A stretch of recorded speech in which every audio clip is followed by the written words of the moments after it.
नमस्कार, मी सोनल स्वागत करते तुमचं सगळ्यांचं माझ्या चॅनल सोनल्स कॉर्नर्समध्ये। तर सर्व लाडक्या बहिणींसाठी हा महत्त्वाचा व्हिडिओ आहे। व्हिडिओ शेवटपर्यंत पहा।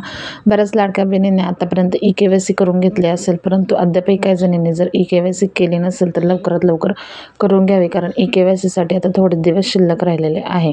कारण मुदतवाढ ही 18 नोव्हेंबर 2025 पर्यंत देण्यात आलेली आहे। जर तुम्ही ई-के-वाय-सी केलेली असेल तर ती आपली सक्सेस झाली की नाही हे कशा प्रकारे चेक करायचे आहे हेच आपण ह्या व्हिडिओमध्ये पाहणार आहोत। त्यासाठी व्हिडिओ शेवटपर्यंत पहा। चॅनलवरती जर नवीन असेल तर चॅनलला सबस्क्राईब मात्र करून जा।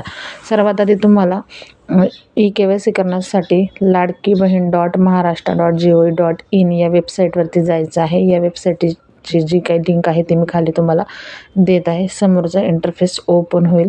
त्यानंतर ई-के-वाय-सी करणे या ऑप्शनवरती क्लिक करायचे। त्यानंतर ई-के-वाय-सीसाठी तुम्हाला तुमचा जो काय आधार नंबर आहे, आधार कार्ड, तो इथे टाकायचा आहे। त्यानंतर कॅप्चा आहे तो टाकायचा आहे। त्यानंतर खाली जे प्रमाणीकरणासाठी जी संमती आहे तिथे मी सहमत आहे हे तुम्हाला तिथे क्लिक करायचं आहे।